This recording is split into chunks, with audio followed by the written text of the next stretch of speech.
Okay. Good morning, everybody. Good morning. My name is Larcene. I'm a very grateful member of Al-Anon. And I get to lead you in this workshop. And so we're going to spend the first 15 minutes of the workshop letting you know why I'm not qualified to lead a workshop, okay? I just want to make that really perfectly clear. You know, I am not an authority on this program. I am just a member like you, like all of you are, no more, no less. And everything that's been given to me and anything good that you ever hear come out of my mouth is not original. It's what somebody else gave to me, because all my original thoughts are crap. Right out of the gate. I mean, that's just what happens for me. You know, my sponsor always told me, that when you're going to share, she says, everybody's an example. Some are good and some are bad, but she says, but if you can't be a good example when you're talking from the podium, then be a very loud warning. Okay, so, so hopefully this morning I will be a good example, and I'll try not to be a loud warning, but this is always a difficult thing for me because, I make notes about things, about what we're going to, what I hope that I'm going to get to talk about with you this morning. But, I don't talk from notes, and what I wrote down last week or 2 weeks ago when I was thinking about doing this, maybe was a real spiritual aha at the moment, and now I'll look down it and go, what the frick was I thinking, because that's just, this is a one day at a time program, and we all grow at our own rate and pace, and, and I can feel so strongly about something one day, and then I'll go to a meeting and somebody will share a different, perspective of that same thing, and to me the beauty of the program is being able to change my minds about, things, and again, it's just the beauty of being here. What I have learned, I've been in Al-Anon for 28 years, and and the one thing that I have learned, every meeting I go to, that everybody is doing the very best that they can. No more, no less, that's the deal here. And I'm certainly going to try and do that with you. But I can only share my experience, strength, and hope. I can only share the things that have happened to me, and that I've been able to walk through with you, And again, what works for me may not work for you, Again, I'm not in charge of any of that. I'm just going to, like I say, share what I can share with you. When I talked with Teresa, and you can blame Teresa, because I said, whoa, workshop, I don't know, and stuff like that. She's the one who talked me into it. And so, but when she asked about what, this new book had just come out, and I had just started reading that. I love our literature. I absolutely, positively love our literature, and it's what we're about. And the answers are in it, and choices has always been a big deal for me, because when I came in and I was new, I was just like, growing up in an alcoholic home, this was a life that was forced upon me, and then marrying an alcoholic, that was forced upon me, and and the family disease of alcoholism, to me, the one thing it doesn't want you to think you have is choices. Because when you don't have choices, there's nothing you can do about your situation. Then you are trapped and you are doomed to keep walking down that dark path and living that life. And I'm here to tell you that you do have choices. And I'm also here to tell you that they are not always easy choices. They are not. Some choices are really, really hard to make. They are really hard. Detaching from a child, that's using and abusing, getting a divorce, whatever. These are really, really hard things. And when I talk, a lot of times I get to talk at AA conferences mostly. And, and the deal for me with that is, being the Al-Anon speaker at an AA conference is kind of like being the corpse at an Irish wake. Nobody expects you to say much, but they can't have the party without you, kind of a thing. So, I'm usually the token person there, doing the deal. And a lot of times after I'm done, because obviously the audience has a lot of alcoholics in it, they'll come up to me and they'll say to me, well, my wife divorced me after she started going to Al-Anon, and again, the reputation that we kind of get behind some of that, again, what I know is lack of knowledge on their part, and I'll try and talk to them and tell them, what I really want to say is she didn't divorce you because she started going to Al-Anon, she divorced you because you're obviously a horse's patoot, and, maybe you're sober, but you're still whatever, and, but I don't say that, thank you, because it's a program of attraction. But what I try and let people know, and what I really believe here is, a lot of times I was, telling somebody last night, people will say that, like, Butch and I are this big success story because I'm an Al-Anon and he's an Alcoholics Anonymous, and our marriage survived alcoholism, or at least it has to this point, and because it is one day at a time. And, and I'm here to tell you that that does not define success to me in this program at all, because success for me is not that my marriage is good, or that I'm still married or that I'm still in the program. Success for me is the fact that, I strive to be a better person every day because of this program.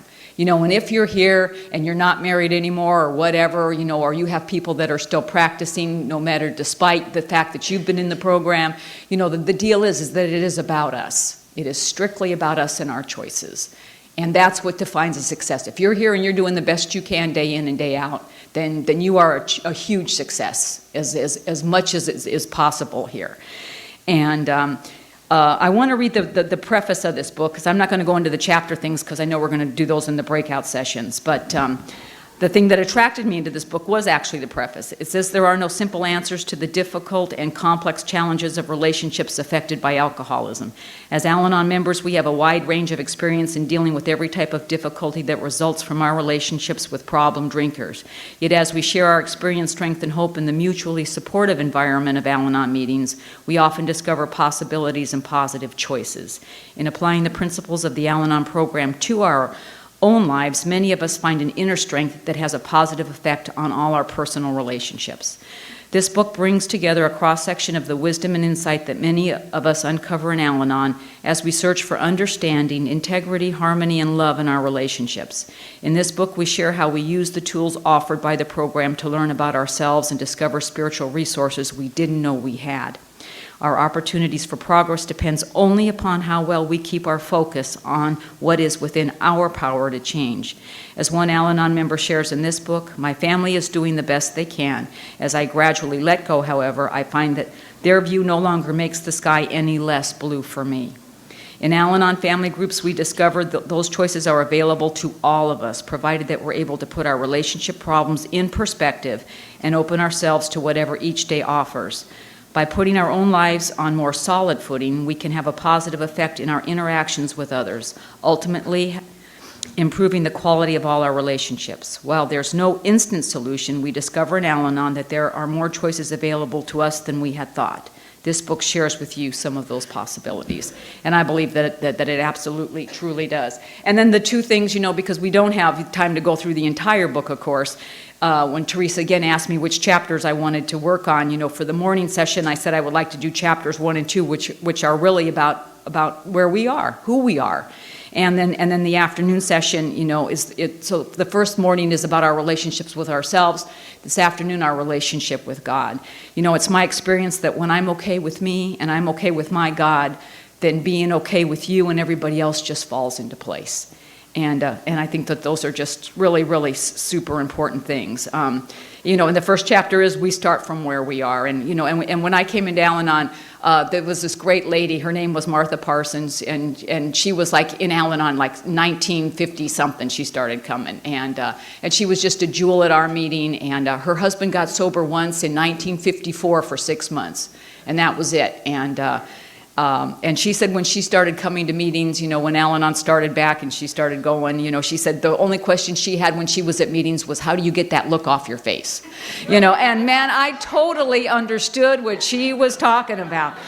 Because I don't know, but I just felt like I just had that permanent look on my face, and that was a really, really hard deal for me. But again, the answers are in the steps, and the steps are so important. I can't even emphasize, to me, the majority of the steps are about our relationship with ourselves. What are we doing about our behaviors, and and recognizing our behaviors, recognizing our character defects, making changes of those things, making amends for things we have done, taking responsibility for our part, all in the steps. The steps are the program. They are the action we learn to take to learn to live life differently. And to me, the big deal about the steps is they reveal the truth. And I believe the family disease of alcoholism can't live where the truth is. And that's when, when I think about in the beginning, my very, very first and foremost for me, my first recollection of feeling anything is fear. It's the first emotion I remember, and for good reason, because I lived in a very fearful environment. I had a lot of stuff to be afraid of. That's where the violence was in my home, and both physical and the verbal happened for me. And my first recollection of knowing that, right away, my very first memory of my family is there's something wrong. The very first thing. And I remember the very first time that I thought that there was something wrong with me and that I played a part in that. And we were changing duty stations. And while that was happening, my mom took us out to California to visit her family who lived out here. And I was maybe 7 years old or something like that. And we come into California and we stayed at my aunt and uncle's, and they live in Pacific Palisades, which is a really ritzy part, And they had this beautiful home with this beautiful pool. And my uncle was this really lovable guy. And it was my first time in another family situation where, everybody wasn't shaking in their boots all the time about what was going on. And then what I remember about that trip is landing in Chicago because that's where our next duty station was after we came home, and having a great time up until that plane landed. And I'm 7 years old, and the plane lands, and I got this awful feeling in the pit of my stomach. And it's because I know my dad is waiting for us, and I don't want to go there. And I'm 7 years old, and I know there's something wrong with me because he's my dad, and I don't want to go there. And that's just where alcoholism just starts taking, as far as I can recall, its foothold on me, that there's something wrong with me, and again, just the absolute craziness. And that's where the character defects begin, the lying, the people-pleasing, the taking on other people's responsibilities, the overachieving, all that stuff is just what happened. And so, and the thing that I think when I think about, where we came from, there's like kind of 4 sections that I kind of want to cover, and I want you guys to think how that applies to you. And the first thing I think about is I think about the things that alcoholism took away from me, that I would like to get back in my life, the joy of life, and humor, forgiveness, all those things, and the things that alcoholism, the family disease, brought on to me. I'm a reactor. And again, I don't know, and that to me is a direct result of, part of who I am, but part of how the family disease of alcoholism affects me. I just, and I try not to be that way. I try and say, stay calm, but it's just like anything happens, like I say, I got to have a card, I got to know what to do. I can't have a void in my life. And I have to work really, really hard on that. An example of that is we have a motorhome, we go camping, we like to do that. And I enjoy camping. I love the beauty of camping. I don't like the work of camping necessarily. And I don't like some of the things associated with camping. I don't like the dirt. I don't like the bugs. I like the motorhome part, bathroom, toilet, up off the ground, that kind of stuff goes really, really good with me. But we were camping, and we were in we were in Utah at Zion National Park, and we've been hiking a lot, and and it was in the summertime, lots of bugs. I mean, it was like bug city. I am not a bug person. I don't mind snakes, I don't mind lizards, but bugs freak me out. And it had been a bug day, a long bug day. And now the evenings, we've had dinner, we're sitting around the campfire, roasting marshmallows, doing all that stuff. And all of a sudden I feel something cold slide down my neck, and I'm just like, that's it, I'm done. I'm screaming, yelling, ripping off my clothing. Other people are coming over from the campground, what's going on? And my husband, what is it? It's in my bra, and he reaches down in there and pulls out my earring.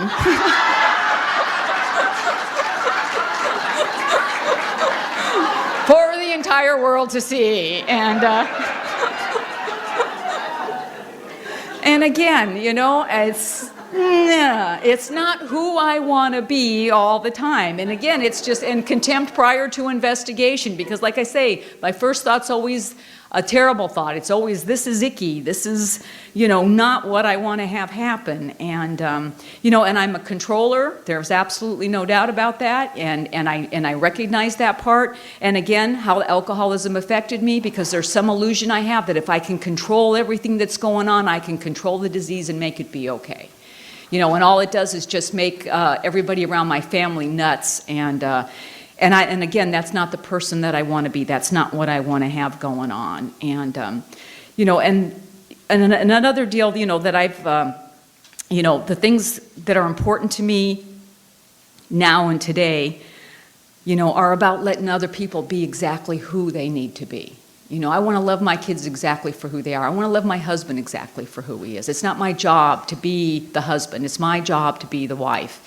And it's not my job to be the son. It's my job to be the mother. And so I really try and stay focused on what my portion of that job is. And, you know, and again, the people-pleasing part of me that's always trying to make it be all right, that's always been a really, really difficult part for me too. And I spend a lot of time working on that, and a lot of time trying to not let that be such a big deal for me anymore. Because, you know, because when I'm trying to people please you, I'm not letting you have the dignity of being who you are and feeling how you have to feel about stuff. And I'm always compensating, because I'm a big, big compensator. If you don't know, you know, then I'm just always, it's like dating my husband was hard. It was hard because he couldn't remember my name, you know, so, you know, I know, you know, so, but if you're going to date an alcoholic, you can't let a little thing like that stop you, you know, I mean, that's just the tip of the iceberg. But, and I know my name is different, it is weird, you know, and my name, it's Larcene, it's Larcine, and my dad named me that. You know, and my dad, like I say, had a lot of issues with having girl children, did not like having girl children.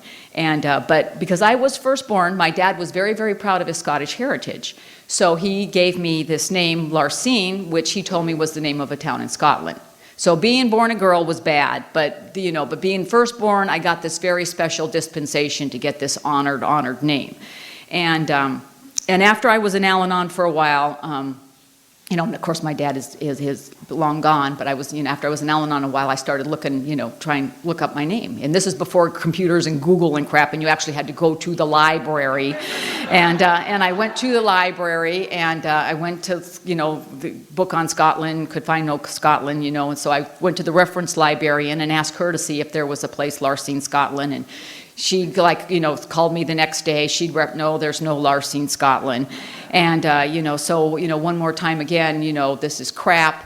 And so there turns out there's a friend of mine in the program who goes to Scotland often, and he says to me, you know, well, let me go check it out, because Scotland is a very old country. Maybe, you know, there's not Larcene, Scotland now, but maybe there was Larcene, Scotland, you know, so let me go, you know, 100 years ago or something, let me go check it out. He goes, comes back, no Larcene, Scotland, you know, never been such a place on the face of the frigging planet. And so now I go, you know, I go where I always go, you know, one more time disappointment, one more time a big fat alcoholic lie, one more time Larcene, bogus crapola name, you know, and stuff like that. And I'm running with it, and I'm running with it, because that's what I like to do with the negative, you know, how I'm affected by the family disease of alcoholism. And so, you know, and now I'm seriously considering changing my name, you know, and all this stuff, and I'm going to have a different name and blah, and I get angrier and angrier about it. And then one time I'm at an open meeting of Alcoholics Anonymous with my husband, and this friend of mine who's in AA comes up to me and he goes, oh my God, Larcene, I found out that Larcene is a Scottish word. I am like, you are kidding me. He's going, no, it's a Scottish word. I go, what is it, you know, what, tell me, you know, and he goes, Larcene is a Scottish word for father was drunk when daughter was born, so daughter got a weird name. So. Now, I am pretty darn sure that is not a true thing. I am almost positive of that. But what he went on to say to me is you know what? I believe your dad believed that Larcene was the name of a Scottish town. Whether he was drunk or what happened, or if he misread it or whatever, you know, that's what he thought. And that was a gift that he gave you. You know, and just because, again, one more time, it's not wrapped away. You know, and see, and how I'm affected, and what alcoholism gave to me, you know, was just this very narrow vision of everything, just this blocked off, dark view. And, you know, and what people constantly give me in this program is this just a different way to look at it. Because, see, my circumstances have not changed since I have been here. But my attitude about my circumstances has definitely changed. And not because of me. It's because of, you know, talking to people who let me just look at it from a different perspective. And what it does to me day in and day out when I do that is it gives me the shot at a good life, if I so choose to take it. All it did was give me a different way to look at it. The facts still remain the same. It's not about changing it or making it different. It's about, okay, this is what's going on, and what can we do to make it be different? And now I'm proud of my name. I know exactly what it means, and I like it. And Butch knows my name now. I'm here to tell you. I mean, he knows it. He knows it really, really, really super well. So there's not a problem. And then another thing that I think about is things about me that I don't like and would very much like to change. And some of it has to do with alcoholism and some of it doesn't have to do. Some of it has to do with exactly, like I say, who I am and how rigid I am and, my grim determination to have things my way. I remember the first time I read that in our literature. I mean, the whole to have things my way, but the grim determination part. That's the part, and I know that everything I did was so focused on that. When they say, like the first step, I am powerless, a lot of issues I had with powerlessness. I am not powerless, I can take a drunken husband and 2 kids and force them in a car and make them go on a picnic, I've done it. It's happened, Now, I'm not saying anybody had any friggin' fun on this picnic, or that they even remember that we went on a picnic. But by God, we're going on a picnic, and by God, we're going to do this. And I don't want my life to be that. But that's what alcoholism forced me into. Like if we went through the motions, that it would make these things happen. And, and something that I read somewhere, someone told me, one time, this is, if you stay rigid, you will break.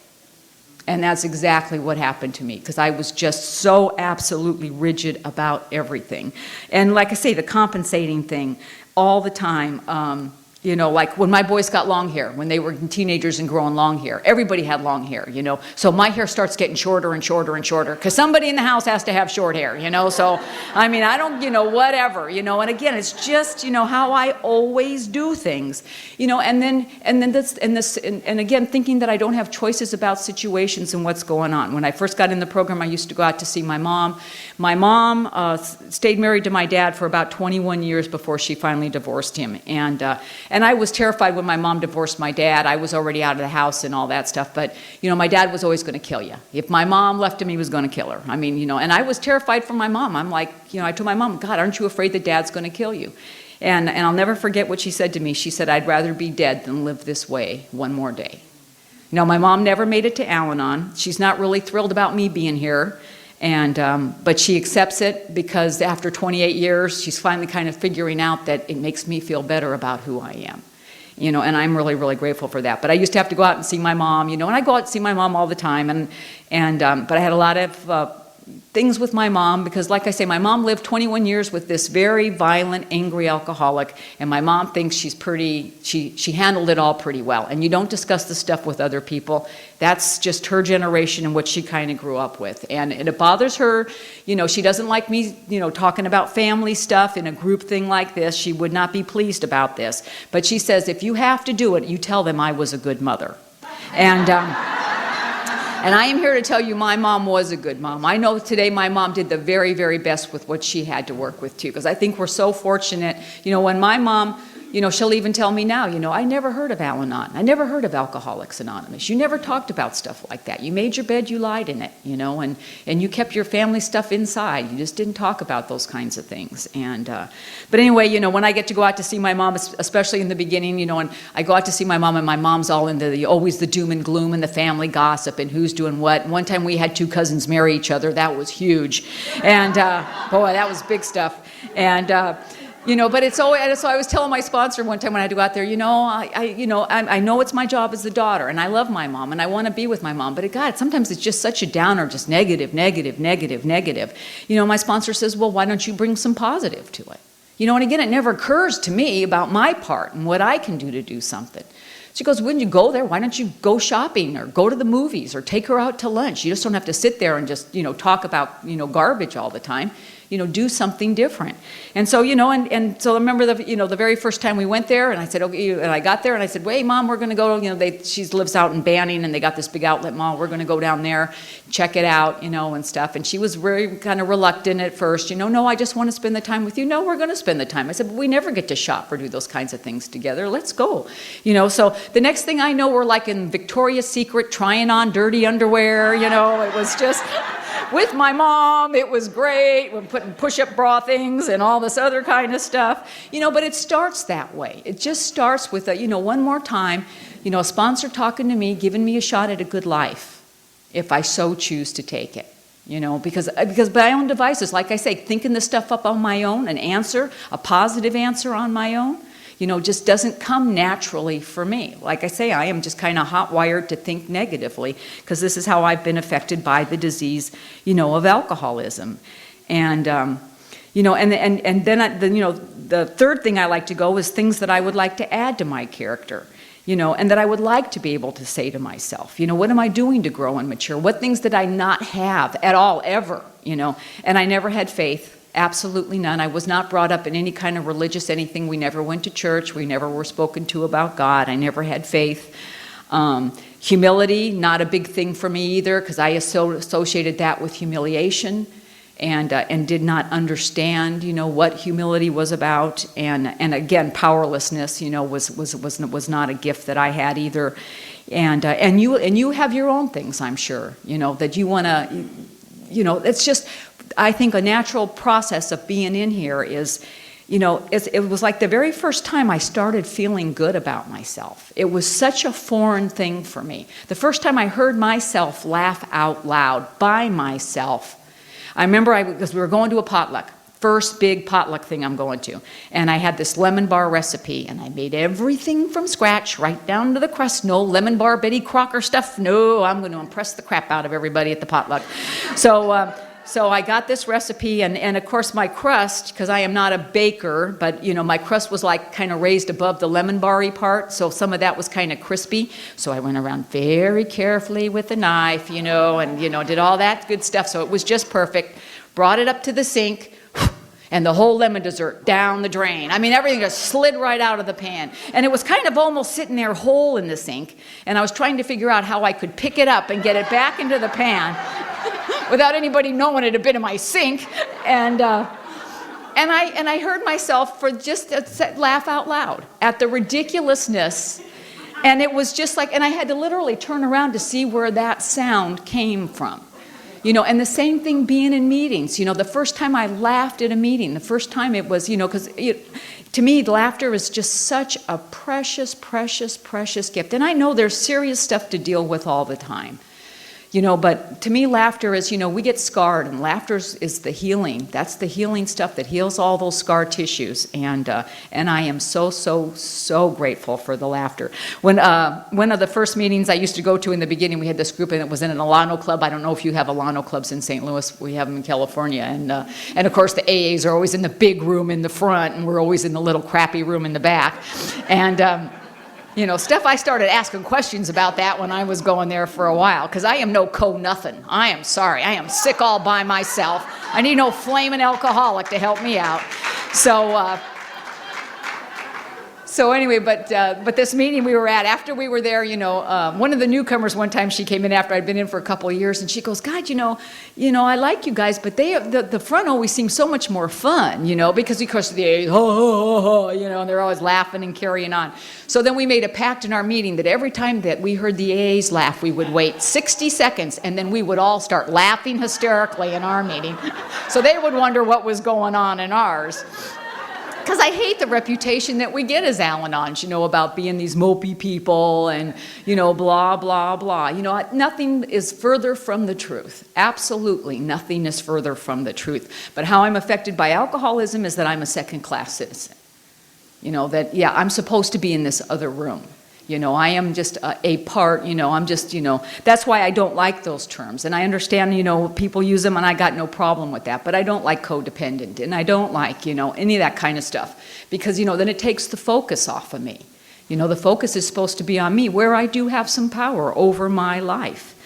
And then, what's happened for me over the course of the 28 years, and again, a thing my sponsor shared with me, and again, I can't emphasize enough about sponsorship. I mean, to me, there's these just terrific people that just take you through the deal.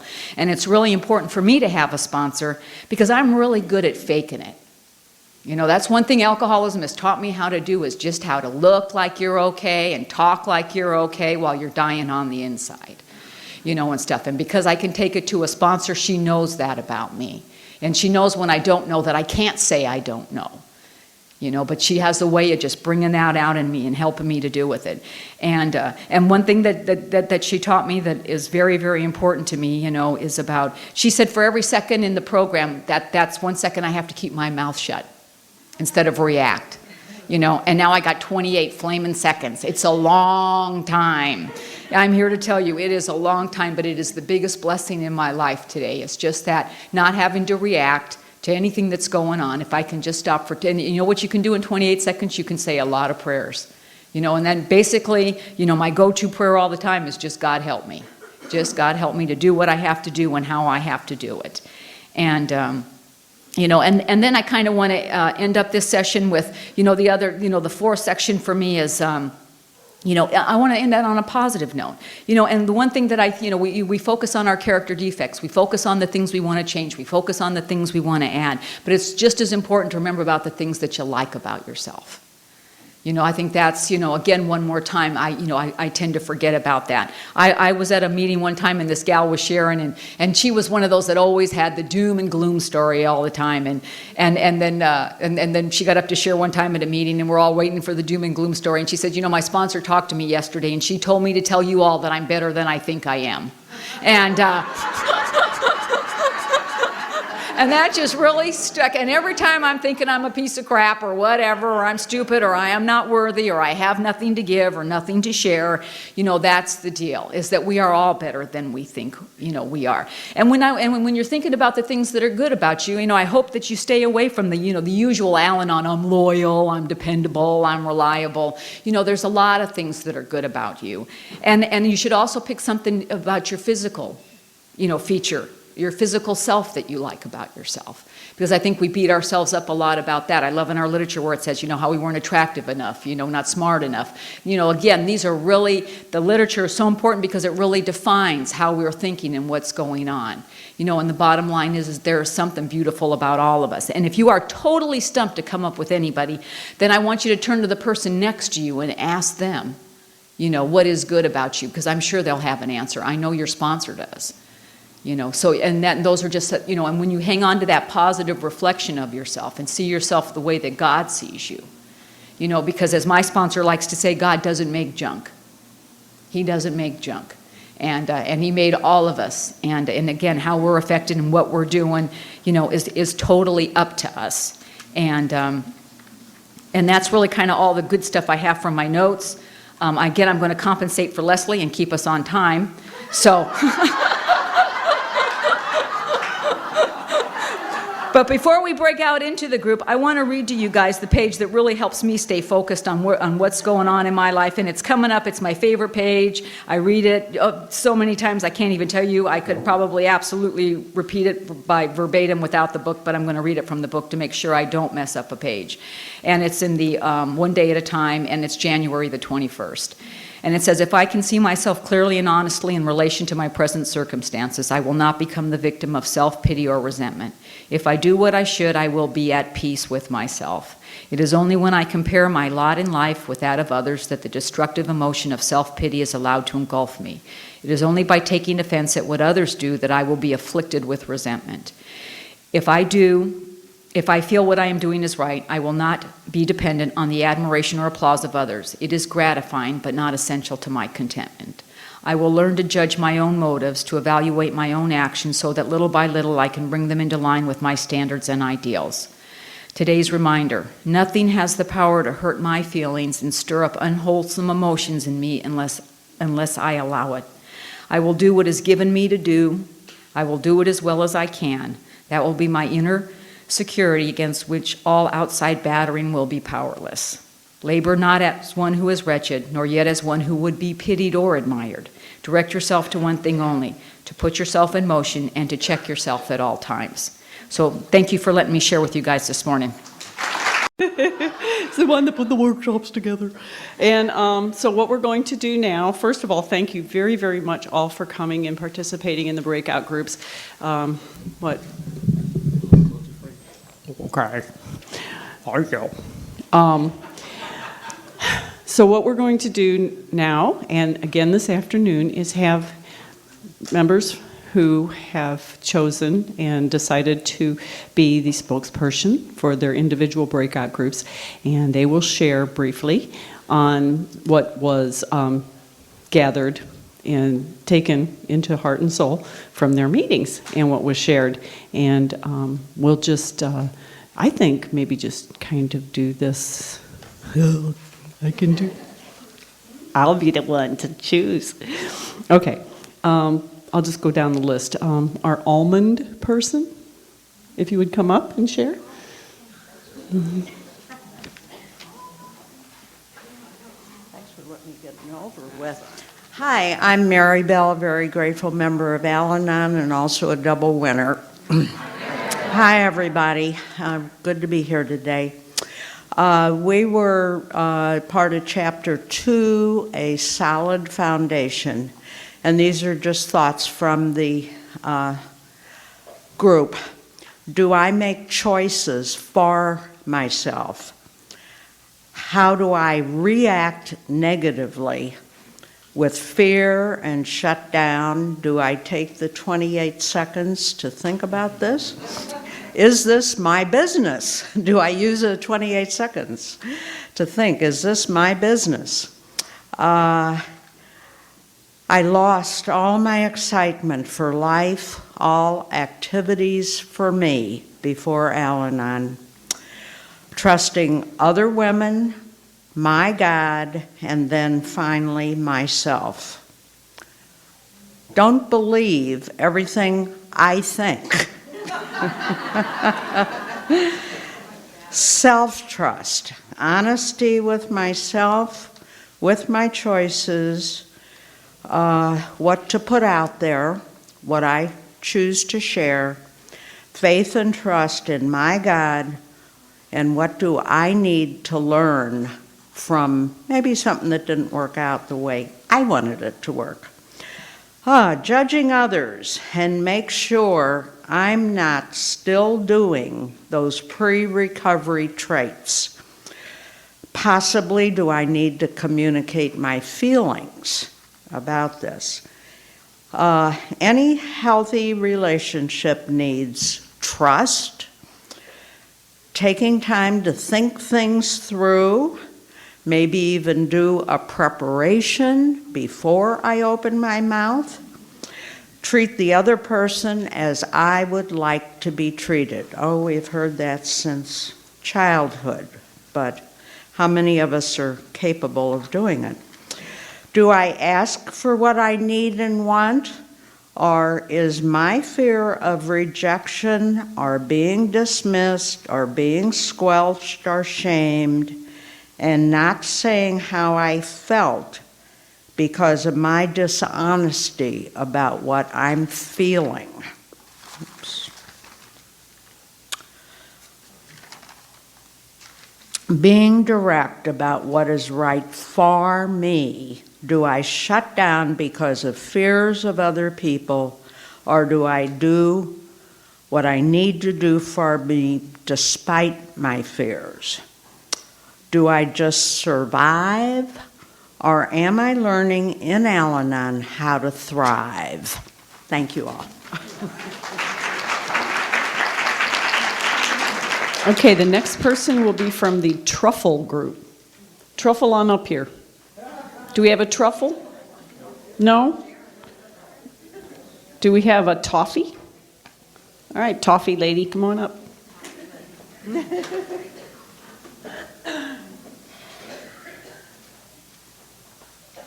Hi, I'm Claudia, and I'm one of the people here from Kansas City. And I'm the driver, so I get to be in control and run things. I belong to the Smithfield group. We meet on Tuesday evenings and Friday noons, and we are going to have a 6th anniversary party on the 22nd, and any of you would be welcome to come. Let's see. We talked on relationships. One of the best things One of the best things I thought that I heard is I'm not going to sacrifice the good things in my life to alcoholism. Because if you're like me, I have a lot of good things in my life. As traveling and friends that I want to see, family. And I thought that was, I've not heard that put that way. So let's see, we talked about growing relationship with higher power. And one person said they believe more, they see more now that they are in the program.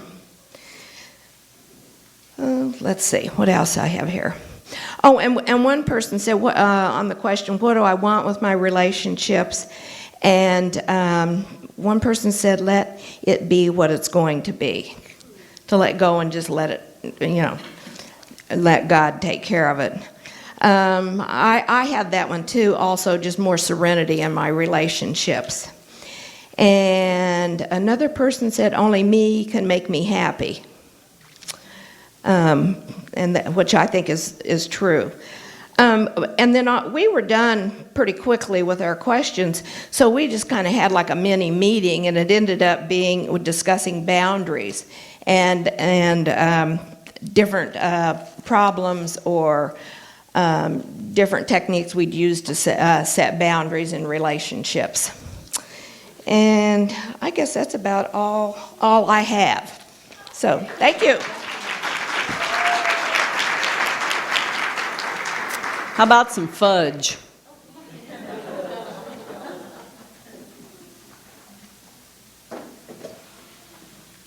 Good morning, everybody. I'm Penny, and I'm a Kansas City girl, too. Smithville, Al-Anon, we're there Friday at noon, Tuesday at 7. We'd love to see you. Anyway, here we are. I wasn't sure what the heck I was supposed to do here. So what I did was I just took the topics and then wrote some of the things that came to mind as people were speaking. And so I'll just deliver a couple of those. So the first lady talked about traits for a healthy relationship. And the first thing she said was, don't take yourself personal, or don't take things personal. And I thought that was great, because that's one of the big things I do to slaughter my serenity, is take everything that comes out of everybody else's mouth personal. It's about me. And half the time it's nothing about me, but that's, like Larcene said, that's what the disease of alcoholism has done to me. It makes me think everything's about me, and it's always usually negative. And I go there real fast and real quick. Boundaries in relationships. Have boundaries, say what you mean what you say, but don't say it mean. And I like that one. I like to be able to keep my integrity and not compromise myself, but do it in a fashion that's respectful. But, that's what I need to have. One of the other questions was judgment of others. Which character defects do I judge in others? I guess the more harshly. One of the questions that came to me with this was, is this person mirroring me? Is this something I need to look at because it's affecting me so strongly? Could this possibly be something the spiritual axiom? If it's disturbing me, then it's me, not out here. Then a question, it was kind of hard for everybody, but how do your preferences differ from your spouse's? And okay, so some of the questions that came up for me were, do I impose my ideas on my spouse about style? I mean, and this was talking specifically about style, food, that kind of thing. Do I impose, like if I want to eat healthy, do I just, demand and turn into a dictator about what we're eating in the home? Do I try to make him dress the way I think, and vice versa, this kind of thing? How do I deal with the differences in my home? And I'm kind of in the middle of that, but I won't go into detail. My sponsor knows all about it. So she's here. I know you're dying to hear it, but sorry. Okay, here's the next question. How do I react to negative emotions? And one of the things that was said was, do I let it be theirs, or do I take it on and then run with it? What do I do with that? And how has Al-Anon helped me to not get carried away with that, to put that down and not take not pick that up and be responsible for it. Okay, next question. Hot flash. Okay, where are you? You agreed to this. Okay. Which brings me to, am I more or less trusting of people now? So.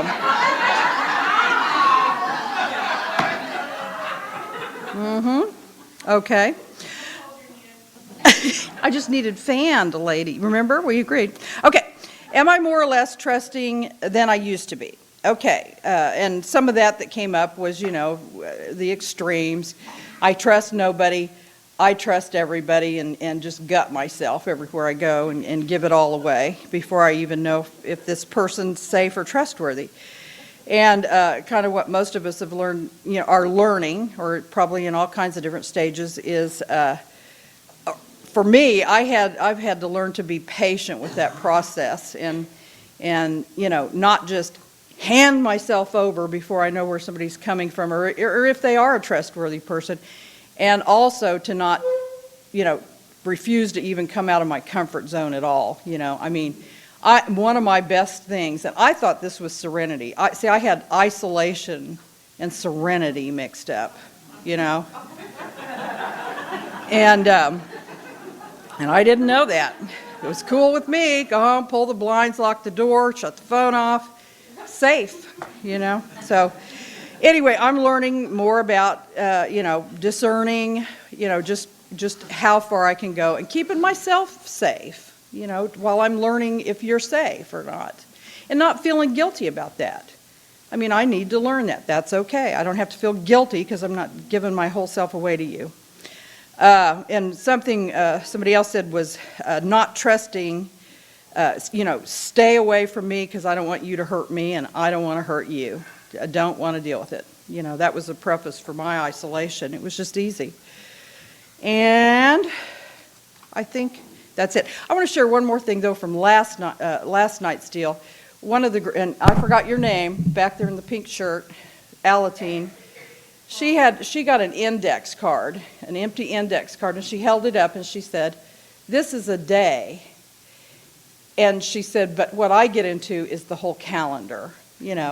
That was just such a visual for me for keeping this one day at a time. I loved it. So I've been telling everybody that. And I probably ate up my 2 minutes. I'm out of here.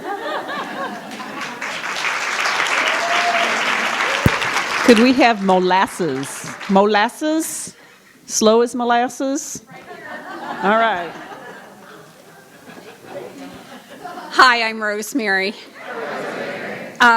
We had some questions from Chapter 1, and so I'll just go through the questions and tell you some of our responses. One of them was, what positive qualities do I contribute when I interact with others? And some of the things that people in my group said is that they were trying to replace positive communication with negative communication, and that they were trying to laugh more and have empathy and compassion for others. And another question that we had was, how would I like my relationships to develop? And one person said, well, through the changes in the program, she could see a transition in her family where some of the family members were really not accepting the new behavior. And so she saw that they were resisting things that she would say or do. And so she was working on more conditional love and using less control with her family. And then another person said, well, actually she was just trying to contribute something good to any experience she had so that the people would remember what she contributed to it. It wasn't necessarily anything monetarily, but it could have been encouragement, it could have been something she did for people to remember her, and that would contribute to developing the relationship in a better way. The next question was, what positive qualities do I contribute when I interact with others? And again, it was kind of similar: listening, empathy, sharing, and making memories with people. And what are some of my favorite things to do? And one of the people said, she felt that her big thing was speed. She realized that she really needed to slow down. And she thought maybe the speed came from fear. And so she was looking for things in her life that would slow her down. And so some of the things that she liked to do were quiet things. Like she got a lot of peace from sitting, in church or at home with the dog on her lap, or maybe going on a nature walk. Just trying to do a lot of things that would kind of quiet her down instead of keeping herself, all revved up, and just trying to do things more quietly and slowly. And that was a big thing she was working on. And another question was, how healthy are relationships in my life? And that was like the moment of truth. A lot of people realize that, their relationships really might not be as healthy as they should be, and that's why they're in the program. And that they were working with a lot of fear and jealousy, and it was hard for them to just wait. The control would be coming out. They would be getting upset. And so what they decided is they really needed to sit down and make a plan to overcome, their reactions. And another thing was to get a sponsor and be sure and talk things over with a sponsor. That would be a good thing to do. And then the last question was, how have my ideas about my higher power changed? And the actual reality there was that, because Al-Anon is such a spiritual program, people had come from maybe home lives where people were out to get them, or God was out to get them. And so here they came and learned about a new higher power that was merciful and loving. And so they were able to shed their images of the old God that they had, if they had any visions of an old God, and take on a new God that was, totally different and just loving, merciful, forgiving, and that we could, emulate that in our own lives to make our lives better. And that's it.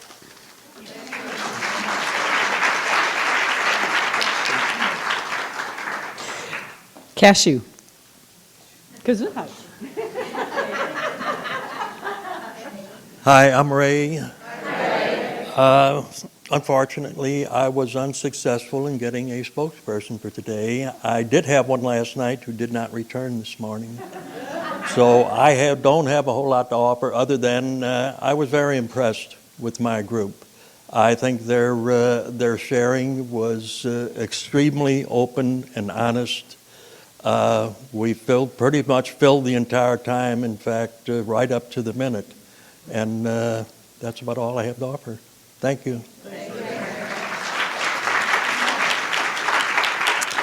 Chocolate whip. That sounds very kinky.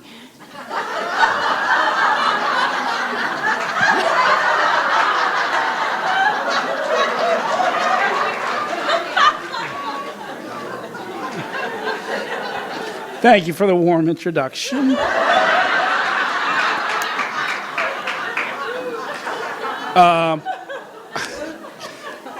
I'm Jerry. Hi, y'all. We were in a group. We had the best group, by the way. We talked about a bunch of different things. This is from the Chapter 2 questions. How can we be more direct? And it's interesting, on most of these questions, a couple of comments said, well, you look at these questions and you can either go negative, think of all the negative things on these questions, or the positive things. And being who we are, we immediately went to the negative.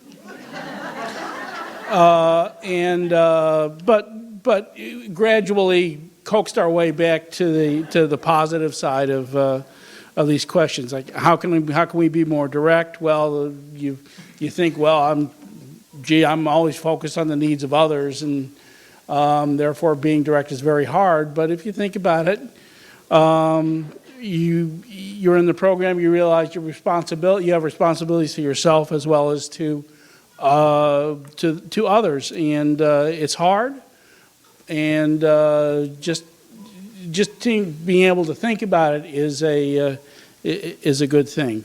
We talked about there was a question on different styles and how do your styles differ between you and your partner, and we had a whole number of things, including the famous cookbook versus throw in the spices and let they be what they may. And you'll see that with the chili, by the way. But we talked about, and we also talked about traits we like and traits we dislike, and a couple of comments of, well, going back to the directness, we like people who are direct as opposed to indirect. We like people with senses of humors rather than people frowning and moaning all the time. But positives is what we're talking about.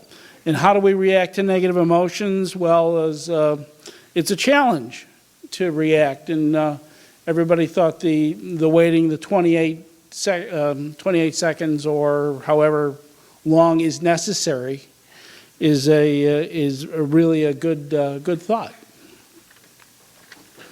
And we talked about traits in judging of thoughts, and we came to the conclusion that we can be judgmental in terms of some actions. We do not want to judge people. Some traits in people we like, some, well, we don't like. We'd rather just leave them, but it's really not it's also really just not a judgmental thing. It's if I don't particularly like a trait, well, I'll just pass on it. And last thing we talked about is trust and how much of a balance it is. You certainly like to trust somebody who's looking you in the eye, but there's this, depending on their track record, not always doable. And we talked about a lot more things, and we can save those for later. Thank you. Peanut.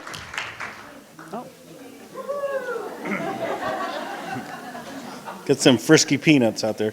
Hi, my name's Joe, and I'm a grateful member of Al-Anon.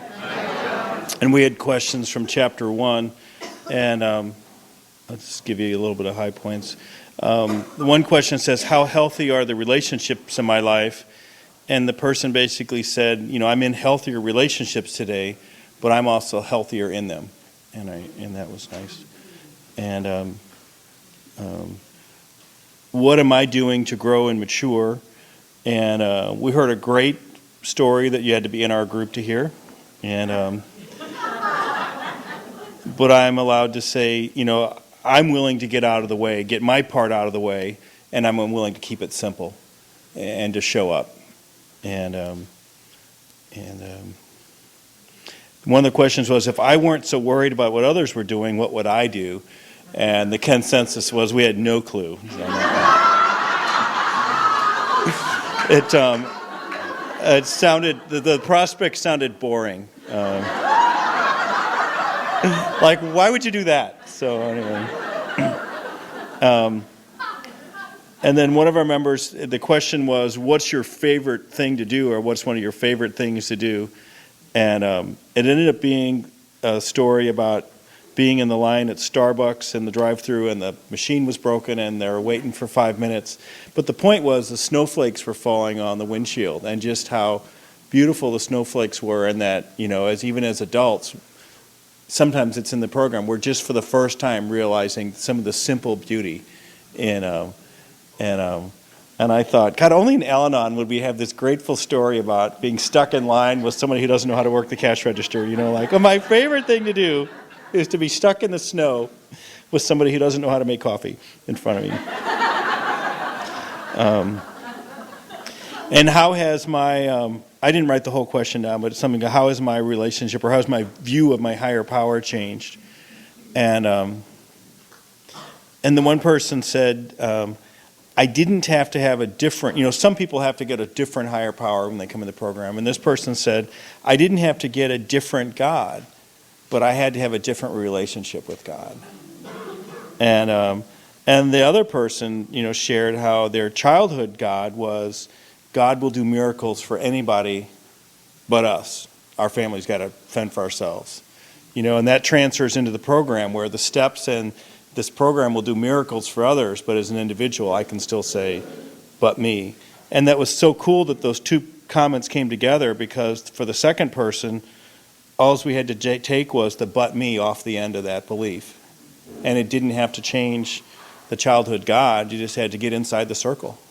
Because even some of us that had a loving gods didn't love us,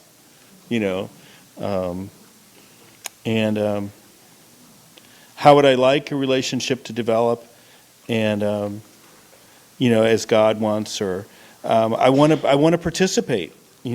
People said they want to participate in the relationships they're in and not manage or supervise or direct or whatever.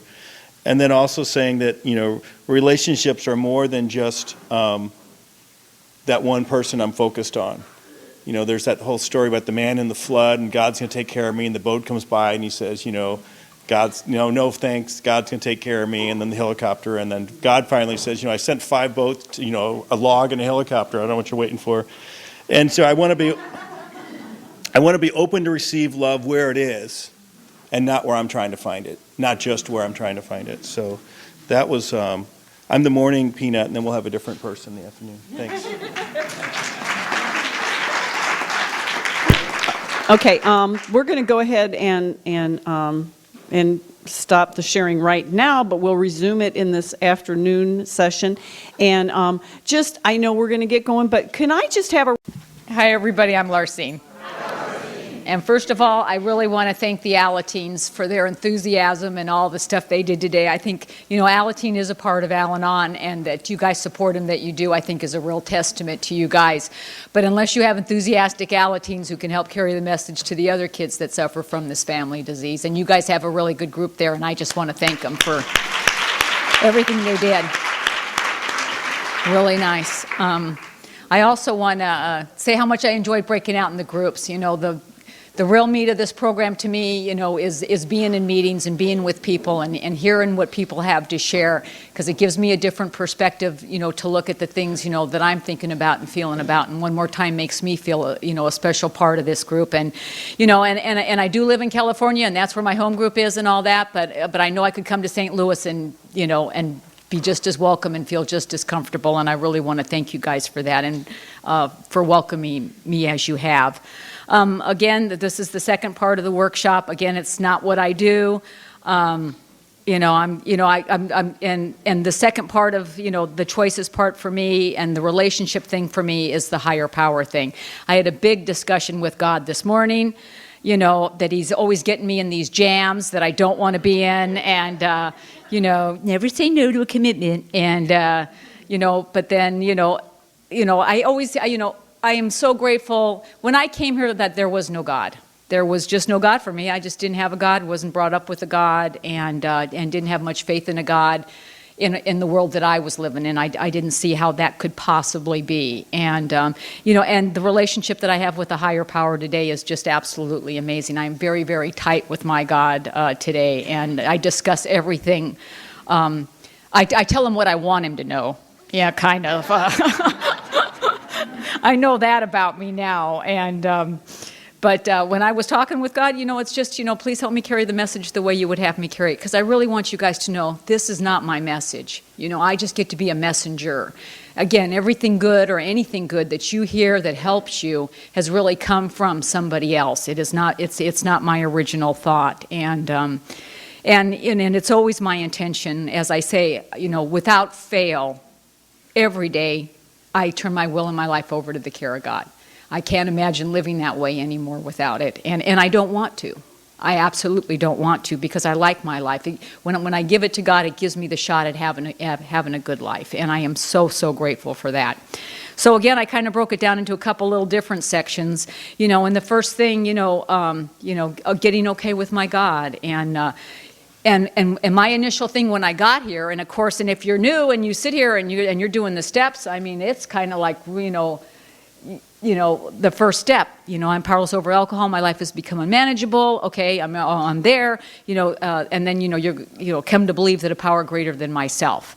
And, right away, I'm not doing step 2. But I tell them at the meeting I'm going to do step 2. Oh yeah, I'm with you guys. But in my heart of hearts, it's not going to happen because I can't turn my life over to something I don't believe in. And all the things that have made me doubt God's existence. And I want you to know I'm going to say God a lot because that's what I call my higher power. So if I'm going to share with you honestly, then I got to share with you what I call, and it's just because that's what's comfortable for me. God's name to me is God, and that's what I call. And I don't know. And in my head, I have him as a man. I don't know why. Again, I got a card. Have God, man. Don't ask me. Okay. A lot of training in that one. So, but often when I think about God, I really just think about a universal good that exists in all of us, that's a resource that's available to all of us. And, but anyway, but there were a lot of things. And another thing I want you to know too is I don't intend to be up here and try to explain God to you. You have to find that out for yourself, how you have to find that out. I love it, it's God as I understand him. It's God as you understand him. It's not how God as I understand him and then how you interpret that. And for a lot of years in this program, I went by faith on your God, by the people in the meetings that I went to. I believed that they believed, and I wanted what they had, so that was enough for me to kind of go along those lines. So I want you to know, because I can't explain God. I don't know anybody that really can, and I don't really need, I just is not necessary for me anymore. I read one time, that if you have faith, if you believe in God, no miracle is necessary, and if you don't, no miracle is sufficient. And I really have come, again, that's your own personal journey that you have to go on, that you either believe or you don't believe. And, and my thing for God too, in the beginning was because I was, I gave God many opportunities to work in my life, or so I thought. As a kid, I'm like, if there's a God, then how come he lets, parents, like my dad, I always would wonder, why would someone go to the trouble to marry somebody, have kids, and then treat them like crap and make them feel bad about themselves? What the heck is that about? And then how come you go to school and then you see some other kid whose parents are there and love them and hug them and do all this stuff for them, and you don't have that going on at your house? Where is God in all that? You don't get to pick your parents. You don't get to pick the situation that you're in. And so that's when I started pushing God, again. And as I heard shared in our workshop, that we had earlier today, when we broke up into our group, yeah, there's a God, but he's there for you, not for me. He does that stuff for you because I guess you're worthy and I'm not. And I don't know what I did as a little kid to piss God off, but I obviously did something because this is the situation that I have to be in. And so I would give God opportunities. When my husband was drinking, I would say, okay, if there really is a God, make him walk in the door right now. Make my husband walk in the door right now. If he's God, what is one little weenie alcoholic, to make him walk in the door right now? And did God ever answer that prayer? No, because he never walked in the door right now. Now, God knows what I would have done if he would have walked in the door right now, because that's what I want. I want a drunken guy in my house right now, so I can make a bad situation even worse. And so I spent a lot of time yelling at God, very, very angry at God. I spent a lot of time, calling God every name in the book, this God I didn't even believe in or didn't even know existed or whatever. But again, why, where, how, I can't explain any of it. I just know that, someone had to pay a price. And when you're by yourself, I got to yell at somebody and it's going to be God. And so God was punishing me. That's why I was stuck. That's why I couldn't change anything, because God's after me and to get me, because I had this child before I was married and all this other blah, blah, blah. And again, it was all information from nowhere that landed here that became fact for me, because I didn't ask anybody if that was true. I didn't go to a minister or a priest or any of that other kind of stuff. I deduced produced all of that on my own, and this is my horrible lot in life, and that's because that's how God wants it to be for me. I had a very, very, very difficult time with the whole God concept when I came to Al-Anon, and I would listen intently, but it just didn't seem to matter what was shared. I'm just not going to go there, and it got explained to me that, you know, the spiritual part of this program is a very important part of it. You know, and it's kind of like, you know, you can come here and think you're not going to do the God deal, but it's kind of like having cake without sugar. You can eat it, but, you know, it doesn't taste very good. And, you know, but it didn't matter. You know, they could say what they wanted to say. You know, I just wasn't going to go there. You know, and part of it I know was fear for all the angry things I had said at this God, you know, that, you know, for sure would have nothing to do with me because of the things I had said and done. And so one time I'm at the step study meeting that I went to from the very beginning. It was a step study meeting, and I went there faithfully every week. One of my, you know, many of the meetings I went to every week, but that one was my number one favorite one. And when we were doing the steps on a higher power, and everybody knew after several months of my coming, you know, I mean, maybe it was even into the first year, and I still hadn't gotten the God concept or found a higher power for me. I was still relying on yours. The meeting, you know, was maybe about 15 people, and they said that night, Gene was leading the meeting, and he said, you know, it was step whatever. He says, but tonight we're each going to talk about our God, because Larcene hasn't been able to find a God. So maybe if we all share about how we found our God in this room, maybe she'll be able to do that. You know, very generous of the meeting. I wasn't very impressed with it myself, but, you know, after all, I'm the new person. It's the least they can do. I am the most important person there, you know, which is all the crap I ever hear. And so they all went around, and they shared from the heart, and they shared their God with me, you know, and stuff. And then the meeting was over, and, you know, and it was our hour-and-a-half meeting and all that stuff. And when the meeting was over, and after we closed the meeting and we said the prayer, Gene came up to me and he said, you know, Larcene, did that help you? You know, do you think you can find a God? Because, you know, again, Gene was, you know, you have to find your own higher power here so that you know, that you can have a shot at having a good life. You know, and I told Gene, I said, you know, I really very much appreciate everybody's efforts, you know, but I'm sorry, I'm not going to get it. And then Gene said to me, you know, Larcene, why God gave you ears. You know, and you know how smart, you know, they all are out there all the time. And I knew he was going to say something real smart. And, you know, and so I said, yes, so I can hear what you're trying to tell me. And he goes, in most people's cases, that is true. But in your case, God gave you ears so you'd have something to hold on to while you pull your head out of your ass.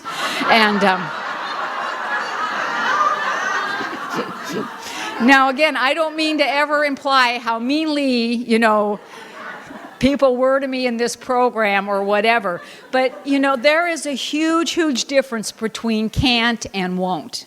A huge, huge difference, you know, and I confuse them often.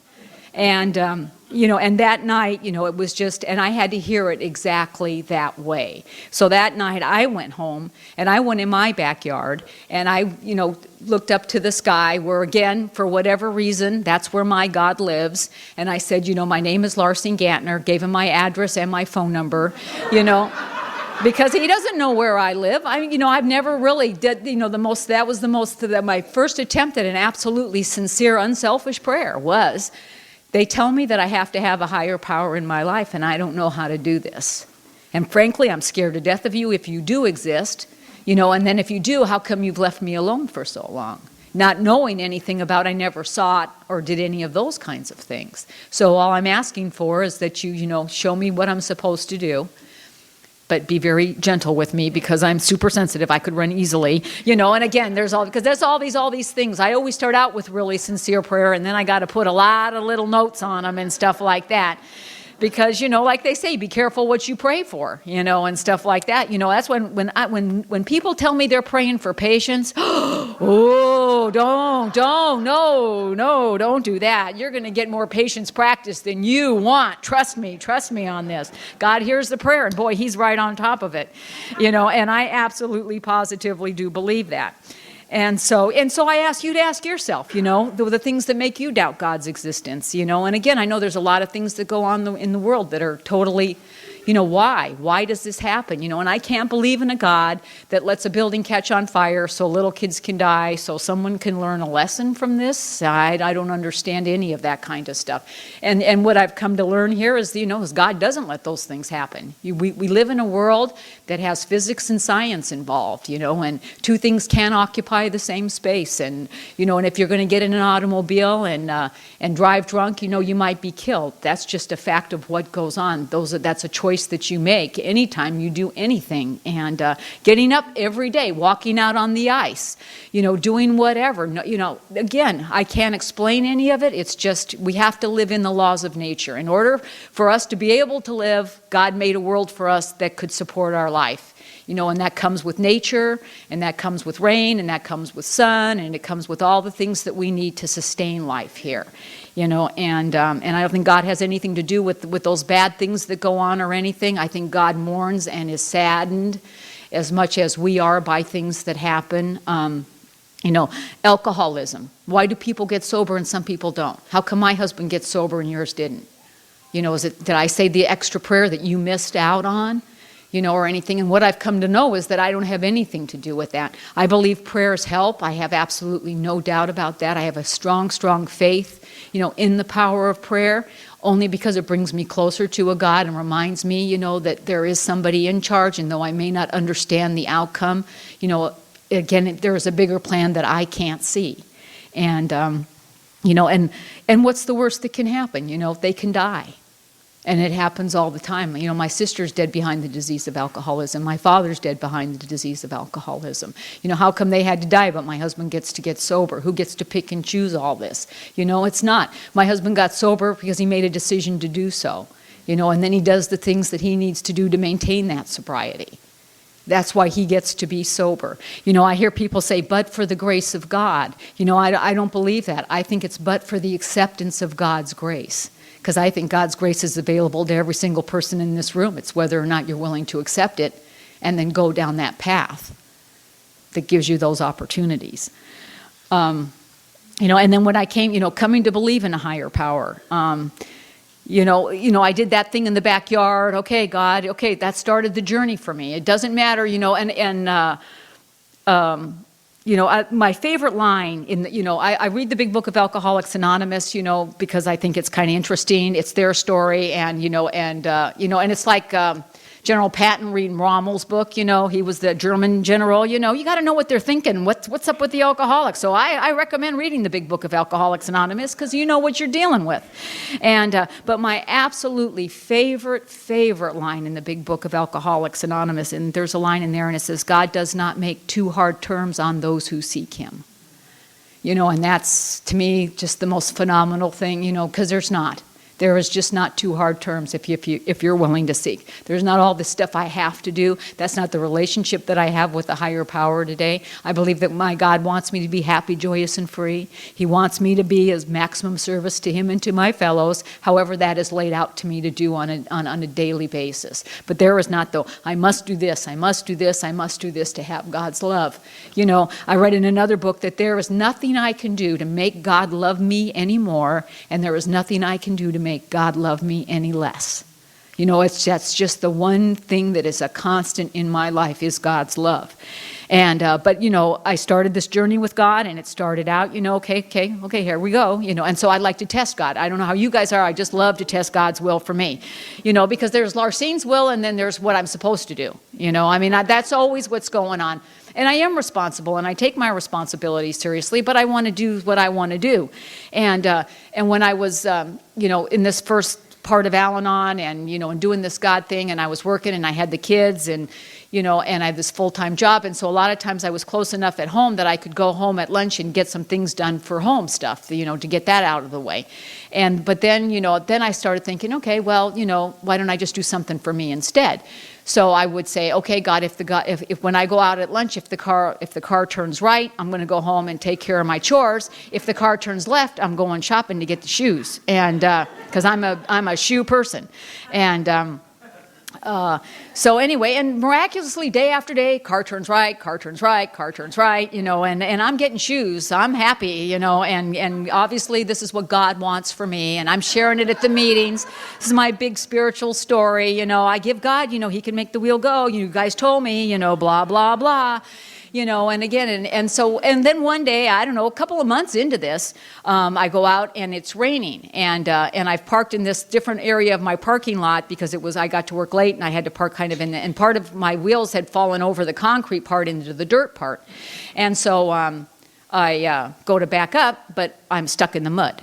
And I can't get up, and I can't go in, and I can't go out, you know, because after I did God, go right, go left, well, God decided we ain't going anywhere,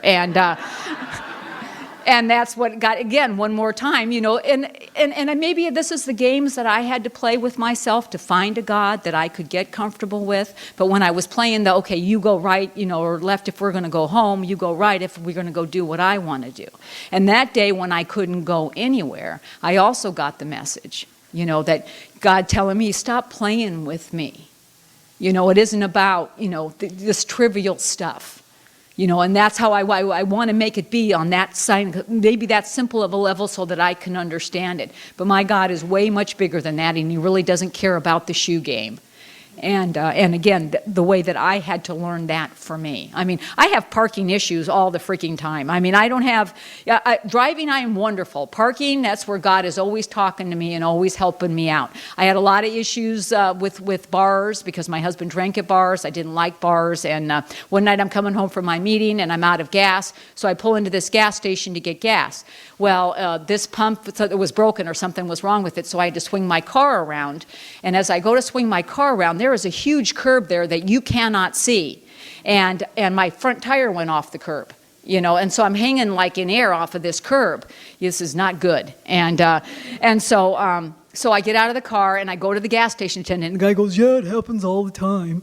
You know, well, thank you. And, you know, but it's one of those, you know, he's in a cubicle, that's all he knows, you know. So I go call Auto Club because obviously I'm going to need a tow truck or somebody to get me off this ledge. And I call Auto Club, yeah, they'll send somebody out. And I call my husband. Now, he's at his AA meeting. And again, he doesn't have a cell phone, and, you know, he's at his meeting. And so I leave a message on my home machine. And so I'm waiting for Auto Club. Nobody comes from Auto Club. I'm standing by my car. Well, right by this gas station is the Frontier Bar. I hate the Frontier Bar. This is an evil place, many bad. This is one of those little pitsy bar places and stuff like that. So this guy comes out of the back of the Frontier Bar, and he walks over to me and he says, you know, are you okay? And I go, no, my car's fallen off, but, you know, it's okay. I've called Auto Club and my husband, you know, I'll be all right. And he's going, oh, no. And so he walks back into the bar, brings everybody out of the Frontier Bar. Half of them are drunk as skunks, and they try to pick up my car. I had like 16 drunks trying to pick up my car and put it on the curb for me. Well, while all these guys are around my car, here comes my husband, you know. And he's like, what have you done? What are you doing to these poor guys, you know? It was absolutely crazy. And then another incident I had again, we were getting our taxes done, and I just have lots. You just have to know how much trouble I get in parking. It's just if you knew all my history about it, you would understand. But we're getting our taxes done, and again, a parking lot. They're breaking it up, so part of it's broken. I pull in and I hit something. My husband was already there meeting me because he met me from his work, and so his truck is sitting there. I pull in and I hit this, but I wasn't sure what it was. But my husband, and it's a parking thing, so I'm not going to say anything because he gets all upset about my parking stuff. So I just kind of walked around the front of the car, but I didn't see anything. So I thought, I don't know. I guess it's okay. So we went and we did our taxes. We come out. He goes off to go, you know, gets in his truck, goes home. I get in my car, go to back up, and I'm dragging something. So, and if you've ever thought about running over your alcoholic, this is what it would feel like. I know. This is because you know you're like, it was dragging a body or something. And what had happened is the big parking, you know, what are those rock things, you know, or whatever, you know, it had because they'd been chewing it up, the rebarb that was in it was sticking out, and I had a little hole in the bottom of my car where that thing it was like threading a needle. I couldn't have done it again on a bet. And it was just right up against the radiator, and I'm thinking how I can, I'm thinking, well, if I go forward, because I can't get this thing out, there's no way I can get this thing out of my car. So I call him, now my husband has his cell phone, I call him on my cell phone, it's only been 2 minutes, you have to come back. Why? Yeah, you don't want to know, it's just whatever. And so he comes back and he looks underneath there and he just shakes his head and he goes, how does this stuff happen to you stone cold sober? That's all I want to know. I'm sorry, I don't know why I'm off on the parking thing, but again, all this stuff, and it all has to do with stuff happens all the time. It just plain old happens. It doesn't matter, that I said my prayers that morning or I didn't say my prayers that morning. It just happens. The thing is when I get in situations, there's a God available to me right here, right now that I can use. God, give me the courage to call my husband because I know he's going to give me crap, about the parking thing again. I don't know what it is about me and parking, but it's just what goes on. And another big issue that happened for me was when my sister was killed. And I was in Al-Anon, I'm going to say 9 years. And my sister has always had a lot of problems with drugs and alcohol. And it's still painful for me because it's my sister that's 13 months younger than me. So we were super, super close. And she could never quite get it. And then just around Christmas time, my mom called me to tell me that my sister had been killed in an automobile accident. She was up in Oregon, and it was drunk driving. She was the drunk driver, and it was a single car accident. And thank you. See, my sponsor always says you're either the person with the Kleenex or the person that needs it. You never know. And they were in a fight, everybody was in a fight in the car, all the drama that goes on with all that crap. And she got thrown from the car and squished by the car because it ran back over her. It was awful. But my sister at this time has a huge history, a horrible history. I mean, she's just got a lot of stuff. She's always getting arrested. She's always going to jail. She's always getting in huge jams. And one time I went to court with her, and she'd given so many names. The judge went, Lucy Brewer, Lucy Smith, Lucy Jones, Lucy this. Will the real Lucy please stand up? I mean, that was just her. And so anyway, this, and because she had this big history and she was such a liar about everything, because again, where the disease of alcoholism took her all the time, always these huge, humongous stories about why these things happen. That I made my husband call up to Oregon and call up to the city that she was in to talk to the police to make sure that it wasn't a lie. And then he told her, the police chief told my husband that yes, my sister was killed. And I cannot tell you the pain, because I prayed for my sister all the time. And I really just totally felt abandoned by God. That this prayer for my sister wasn't answered. And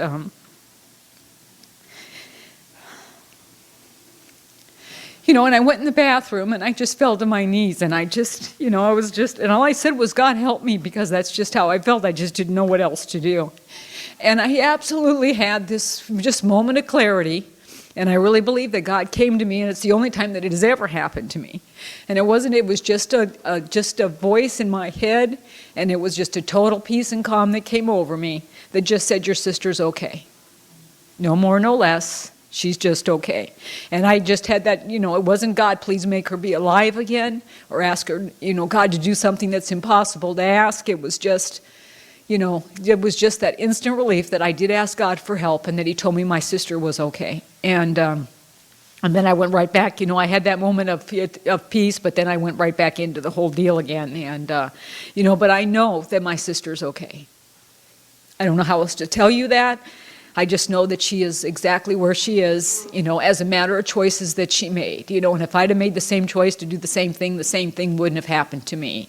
And, as my sponsor likes to tell me, and it gives me a lot of peace to know all the time that God doesn't take people, he just simply receives them. And I'm very, very, very grateful to know that as well. And, and those are the things, that have had me come to believe in a power that is, way greater than myself. And I now, excuse me, making a decision to turn my will, my life over to the care of a higher power on a daily basis, is because I know that God has a plan for me. I know that God has a plan for you. I don't worry about that whatsoever. No matter what is going on. We talk about unconditional love in these rooms. What does unconditional love mean to you? It means just that there's no strings attached to it. And all my life growing up, there was always strings attached to the affection, to any of that stuff. I will love you if, that's what I was raised with. If you do this, if you do that, then you will learn love. God will love you as long as you follow all these rules and do all this rules and regulation stuff, And the reality is that unconditional love exists in these rooms. And what I know I have today for my sons, despite, when they have problems, is that I do have unconditional love for them. I may not like what they're doing. I may not like the choices that they're making. But I do love them, and there's nothing they can do to make me not love them. And I kind of got to learn that from you guys, because it never seemed to matter what I would say at a meeting, what I would do at a meeting, that I was loved unconditionally here. Like I say, that first meeting when I went to, and said I got him sober, I'm not going to tell you how I did it, and believed it with all my heart. And I'm here to tell you, I never felt being judged by anybody in that room at all. What I felt was total, what I know today, though I didn't know it then, was total unconditional love. Because I'm here to tell you, you can say the most stupid things, you can do the most stupid things, you can mess up everything you know about in this program, and when you take it to your home group, they will put their arms around you. They will love you unconditionally and help you get back on the path that you are supposed to be on. But I want to beat myself out of here. I want to think that, I've done everything I've done is so bad, that you guys, you're going to, as soon as you know the real me, you're going to tell me to go away. When in reality, all we really want to know here is the real you. Because that's the person that's worthy of the unconditional love that is offered here. Like I say, I know God has a plan for me. It's not always the plan that I think I want. My husband's illness, this is not the path. I didn't think that, 20-something years into sobriety that he would get diagnosed with cirrhosis of all things. And it's just like, okay, God, what is that about? Well, I know what it's about. It's about my husband sticking a needle in his arm so many years ago or whatever and not knowing anything about it. And even if he had known something about it, my husband would tell you today, if someone said, don't, Butch, don't do that because you're going to get this disease later on after you're sober and you're not going to like it and it's really going to cause you a lot of problems, he still would have stuck that needle in his arm. Because that was the choice that he was making at that time. That's the path that he needed to go on. And now we're on another path as a result of that. But one more time, we're not alone. And that's the kicker, because the family disease of alcoholism wants to think that, or wants me to think that my prayers aren't being answered or that I'm not working this program hard enough because I think that because I'm working this program that I get a get out of jail card free all the time with life. If I'm going to participate with you, if I'm going to have relationships with you, then I have to know that sometimes I'm going to get hurt. That's part of the whole package that comes along with how we get to exist on this planet. But the joy from loving you, then I have to give that up if I'm not willing to take the pain that comes along with that as well. And again, that's just the way that it all works. It's just this unconditional love kind of thing that goes on. And I know God is in all things that's going on with me all the time, because I invite him in and I ask him to participate. And I do things I don't normally do and I'm afraid. And doing a workshop, it's not, again, as you can obviously tell, not something that I do on any kind of a normal basis. But I ask God just to show me the way to go and to help me do the deal here as best as I can. And again, it's his message I want to convey to you, not mine. And, we had a thing where my husband started getting into stars and telescopes and all that other kind of stuff. And I like stars, but I'm not into it as much as he is and all that. I mean, they're nice to look at, sparkly little boogers up there. But, he got the big telescope thing and looking at the moon, and he's always having me come out and look at stuff. And it is fascinating. And we had this thing where we were going to have this giant meteorite shower. But we live in Los Angeles, and it's this one that comes around like every 80 years or something like that. This was like several years ago, and so he decides we're going to go up to we're going to go out of Los Angeles up to Palmdale, where it's very dark. And I know somebody from here used to live in Palmdale, so I know they can verify for me. It's very, very dark in Palmdale. There's no lights out there because there's hardly any people. There is now, but so we're going to drive up there and we're going to just go somewhere in the woods. and put out lawn chairs and look up at this stuff. And he gets this other couple to come with us that are in the program. They have a brand new vehicle. They want to take their brand new vehicle out there. And so we get to Palmdale, but unfortunately we don't know our way around. It is now dark because this meteor shower doesn't even start till like 2:30 in the morning. So this is like midnight, we're doing this thing. And we get there and I'm just like, I've turned it over to God. I don't know what's going to happen, but this is going downhill real fast because there's a lot of fences in Palmdale, even though there's nothing else. And so it's not like you can just drive into the woods. You're on the highway and fence. So anyway, so we're on this big old highway. So he finally finds this place for us to pull over off the highway. And it's not like there's a ton of traffic, but we're still off of a highway. But I'm into acceptance and I'm in God's will, I guess. This is where we're supposed to be. So so we lay our lawn chairs all out there by this fence, highways here, cars whooping by. And we're looking up and all of a sudden this car pulls in by us and there's a big gate there, which I hadn't noticed before. And this is some big land conservancy thing that's here that, again, we didn't know anything about. And so, the guy says to us, he says, "Hey, are you guys friends of Bill?" I'm like, God, do we have it written on our face or what? It's just like, but again, these are the miracles that you hear happen all the time. We find each other all the time. And they got a new vehicle. There's not a bumper sticker or anything on there. I have no idea how this guys know this. And we're like, yeah, we are, and these guys he goes, okay, well, come on up, and he goes, because a bunch of us are here for the meteor shower, and so, and so-and-so is, this guy that's opening the gate, he happens to be the, like the manager of the place, and so come on up, and we drive up there, and he, park wherever you want up here, and it's beautiful. You're on this like bluff thing. There's no cars, pitch black. The meteors are starting. It's spectacular. People are coming left and right. They're all driving up there, all of this part of this group. And then this other guy comes up. Guess what? That's Bill. Who we said we were friends with. Bill doesn't know us from crapola. So then we get into the giant explanation of Alcoholics Anonymous and Bill and Lois Wilson and da-da-da-da-da, and they finally ended up letting us stay, and all that kind of stuff. But, to me, those are the ways that, and my whole life, I think God was always, always, always there, but I never recognized God being there.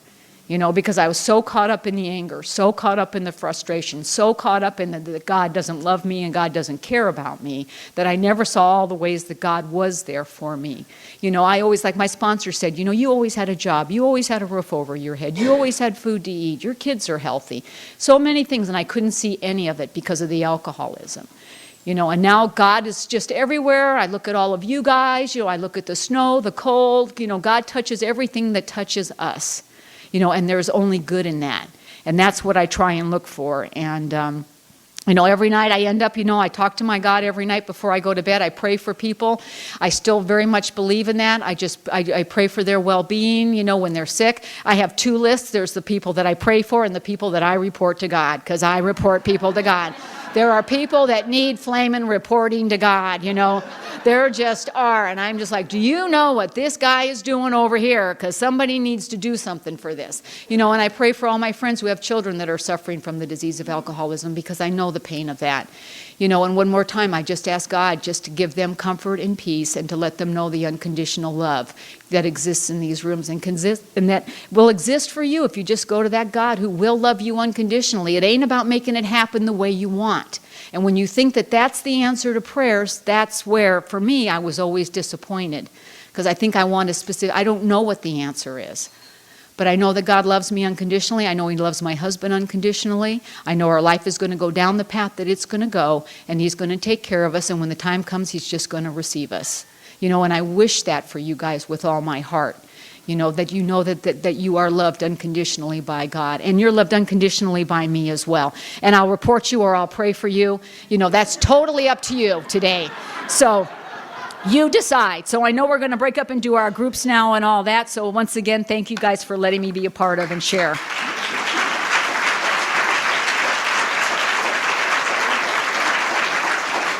Thank you, everybody, for coming this weekend and participating in the breakout groups. Once again, the almonds win the prize for the best group. Oh, no, I'm just... Had a really good time, though. So I'm going to go ahead and start the group discussions, and I'm going to try to hit the ones that were not called the last time. So choose the ones that were not. I'm not hitting anybody today. Okay, so caramel or caramel? Yes. Hi, everybody. I'm Teresa. What a great workshop this has been. Our topic was thought through prayer and meditation. And as I was listening to people as we went around the room, it seemed to me like all of the questions kind of built on each other, which happens to be my program. It builds on itself. Because basically what we were talking about was prayer and meditation, and how has it changed our program, and how does it affect us, and how does integration of prayer and meditation help us grow in our program. And let's see, I guess I'll just kind of read over these notes that I so carefully took. One of the questions was, how has the Serenity Prayer helped change our concept of a higher power? And what I was hearing is that, number one, it calms us down, brings us back to reality really quickly. Sometimes, it reminds us that we need to pray for the courage, to go on and to pick up the phone and to call our sponsors and to work through this stuff. It gives us a conscious contact with our higher power. Integration of prayer and meditation, it's used to struggle with what it should look like. If you have to take a look at what it really looks like and what it should look like in our minds, like Larcene has been saying all weekend, it's reality. And then picking up the phone, getting a different perspective of it, brings me back to a conscious contact with my higher power. My sponsor talks a lot about higher powers and God being people being God with skin on them. And that's what works for me. You guys are what I hear. Otherwise, I have a hard time with the concept and looking out there to find the things that bring me back to it. Somebody talked about taking a walk in the morning, and that nature brings her back to a conscious contact with her higher power. She also talked a lot about, her concept and her spouse's concept, and, what she needs to do to get out there and get a conscious contact is completely different than his, which is, one thing that we've all been talking about all weekend too, is finding our individuality here. So, what I heard when I first got here was, our higher power can be whatever we want it to be. And I didn't have one when I got here. So you guys have taught me what that is. Pray for the willingness to meditate. I really liked that one. Because meditation's hard for me. I can't sit down, be still long enough to meditate sometimes, So I have to pray for the willingness to be able to do that. Let's see. Somebody talked about handing relationships over to their higher power, which means you have to have interactions with others. Like you can't expect your higher power to take all of the actions into having relationships with people, but your interaction with the people can bring you closer to your higher power. And that some of the actions that you have to take in order to have good relationships with people is being truthful, honest, and trustworthy yourself, and being accountable. My idea about controlling the effect my higher power has on me. This was my question. Get out of the way. Let's see. What do I need to change to have a different relationship with my higher power? This person talked about using the third step prayer, which I remember when I first got here, that third step prayer went with me every day on my way to work. And as I got better, as you guys helped me grow in this program, that third step prayer brings me back. The Serenity Prayer a lot of times does too, but this one helped me start taking a look at myself, and it helped me, as I got better, different parts of it meant something different to me, so it brought me closer. Somebody talked about their higher power looking like a sunflower that follows the sun. And so, you can follow the sun or your higher power the way the sunflower follows the sun. Having patience with the higher power for the answer. That's a hard one for me, but I didn't have that question. This person talked about laughing at herself when she tries to make God hurry up. I could have said that. Finding a balance so that you can enjoy the stuff that God has put in your life. God's got a plan, and her job is to be responsible but not to obsess, and to do what she can today. I swear I did not answer that question.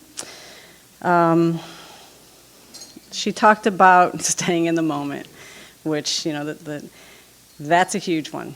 Not projecting the future and not looking at the past. It's staying in the moment, and that helps out a lot. Somebody talked about the Serenity Prayer being her center at a meeting, and that sometimes it's hard for her to use the Serenity Prayer out there when she's dealing with something because the Serenity Prayer makes her more anxious, but she gets to use bits and pieces of it to help bring her back to center or ground or whatever you want to call it. And that she uses God, used to limit God, and today understands that he's not limiting.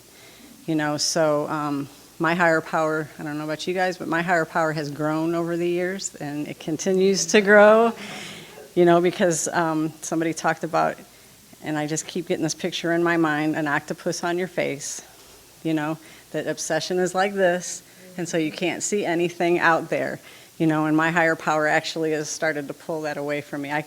He can get back on there sometimes, but I know what to do about it today. And I think I covered it all, and anybody in my group wants to disagree, come on up.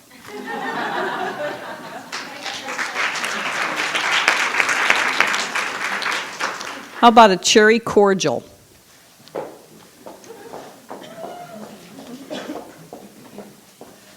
Hi, I'm Kelly. Hi, guys. Okay, I will just tell everybody that this is my perspective of what was said in our group, so I have no idea. I didn't write down quotes. So this is the stuff I needed to hear. The first question that we had was, how has the Serenity Prayer changed their concept of a higher power? And we had the chapter 11, Sought Through Prayer and Meditation, in case that's important. And basically what we talked about was that the Serenity Prayer is kind of the tool for connecting with their higher power, and that they can kind of use that. Actually, the person talking about that was saying that it's helped them a lot with. She was saying she journaled recently, and she kind of titled each one like acceptance, and then went through and the courage to change the things I can, and went through and looked at what she could change about the situation, and then the wisdom to know the difference between the two, like 3 separate pages, which I thought was quite helpful. And then we actually had 2 people with that question, and another person was talking about how God is the first word of the Serenity Prayer, and so it really helped her to find where his place needs to be for her, which is first in her life, because when she got here, much like myself, he had kind of gotten bumped a little further down on the list. Our next question was, when I reach out to my higher power, how patient am I for the outcome? And I'm really glad I didn't get that question, because I would have failed. So what I heard was, do I pray for my will or do I pray for his will? And this person talked about how when they pray for their own will, it gets them into trouble, and that it can shortchange the other person if our will was to come true, because God's will is usually much bigger and brighter than we can ever imagine. And he was talking about how he enjoys clear-cut answers, but he usually doesn't get them that way, which is true for me too. And that he usually gets them by going to a meeting or talking to somebody, and then it'll just pop out exactly what he needs to hear, which has been happening to me all weekend. And that another reason, or another way to do that is staying still long enough to wait for the answer, and making sure that you're quiet, because I don't know, I struggle with that. I'm like, well, you didn't answer yet. Anyway, then the next one was, what changes do I need to make to integrate prayer and meditation into my daily routine? This person talked about how all of his prayers used to be the foxhole prayers, but now he can do them anytime during the day. That constant contact that I need. He also talked about how meditation is a little bit difficult and it's hard to quiet the mind, which I know I find to be true for me because mine spins all the time. And that, somebody had pointed out to him to focus on his breathing and that he can do it for a few minutes and then his mind wanders again. And I just thought that was interesting because, the few minutes is still a few minutes of quiet, and I'm amazed at what I can get in 5 minutes of quiet. That's a lot for me. I talk a lot. But and then we had how difficult is it to put relationships in the care of a higher power without knowing the results. And we talked about how it's extremely difficult because we're powerless over the results. And this person said that when she knows she's powerless over the result, it makes things a lot easier. And she can accept that the future isn't in her hands, but it's in God's. And that helps to relax. And my question was, what would I have to change in order to have a different relationship with the higher power? Which I had to think about a lot. But I had the same answer, which was getting out of the way. Because I had a lot of experiences this week with being powerless. I have a cape too. I thought it was very funny that you said that. I do have a cape. And I got to talk a lot about that and being humble enough to realize that I'm powerless and get out of the way. Because when I try to take my power back, then there's no room for another one bigger than me. So that's pretty much what we talked about. I don't think I forgot anything, but yeah.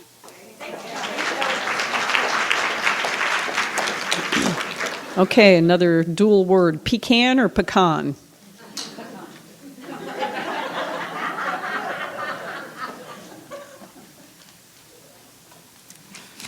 I'm Dawn. Our group had the topic in the care of a higher power. And the first question that we had was, how can I turn over my relationships to the care of a higher power? And the person who had the opportunity to respond to that question said that she goes through a process.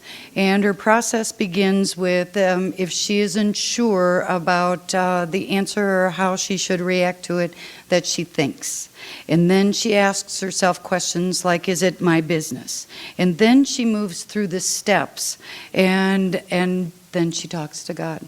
She is learning how to react, or not to react, to respond. And takes the time to turn her family members and other people and relationships over to the care of God. Our second question was, what negative outcomes do I fear? And the person who responded to that question said that she didn't fear them because she can find her way with God. And then, how has my view of a higher power changed? And one person had said that her views had not changed at all since she had started with the program. And then there were some other people throughout the course of our discussion where the relationship had changed. And it had gone from a relationship that wasn't a trusting relationship to one that was based on trust. Then another, what would it take for me to see negative outcomes in a more positive light? And the person responding to that said that surrendering to the fact that I don't have any control over people, places, and things. And then what outcomes would I like to control in my relationships? And this person said, in all honesty, I would like to control the outcome of my child's path. In reality, the only outcomes I can control is my part in the relationship. And our last question was, what role does a higher power play in my life? And the person who responded to this one said, top. And that she prays for an increase of faith and trust and to make sure that her motives are clear. That's it. Thank you.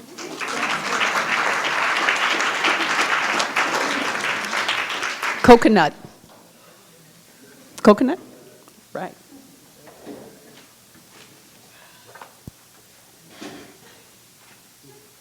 Hi, everybody. I'm Irv. Hi, Irv. And I'm a grateful member of the Al-Anon Family Group Fellowship. I thought this was going to go pretty good today because some lady volunteered right away in the morning here to take the notes, and I scooched down in my chair and she volunteered, so that was good.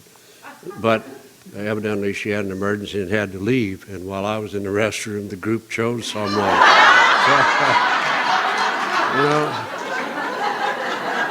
The program is working. It's alive and well. So, but I'm honored to do this. I really am. This is a good program, and it saved my life, I think. This morning, I think what I got from this morning was to be honest, open, and willing. And that's how I could, through using this program, get some help for myself. And this afternoon, we had chapter 12, and one of the questions was, what negative outcomes do I fear? And that was my question. And I guess I have to say, I don't fear a burglar in the house. Tell me where he's at, I'll go get him, But I fear the things that I don't have any control over, and that's what I fear. And I worked hard on that because I was used to controlling things. My family, I was a father, I had control. I had a job where I had a lot of control, but when I got into the alcoholism, I had none. And I had to learn that, and I learned it through working the steps and getting a sponsor. And I have a great sponsor, and I have some great sponsees, and it's just the greatest experience of my life. One other question was, how can I learn to turn things over to God? How can I let go of these things? And the answer was yes, to let go and let God. There was one lady that talked about that didn't have a God, that there wasn't any God in her life, that her parents were killed in an automobile accident when she was 7 years old, and they were intoxicated, leaving a meeting, a restaurant, a bar. And so, it's hard to come to where she is today, and this program has helped her do that. So she has a great respect and a great love for this program. How has my higher power, the view of my higher power, changed? And it was interesting to note that because almost everyone agreed that their initial idea of their higher power was a punishing, get-even God. And I think the people that I felt that way, and the people that taught me that, I know that wasn't in their heart. That's not what they meant. That's what I received, and that's what I perceived. And maybe, in my growing up teen years, I did some stuff that maybe, I should have a little fear. Then the role of higher power in my life. And one lady said she saw her higher power as being like her father, because that's the only higher power that she knew. And it was a difficult time for her, so it was difficult for her to come to find a higher power.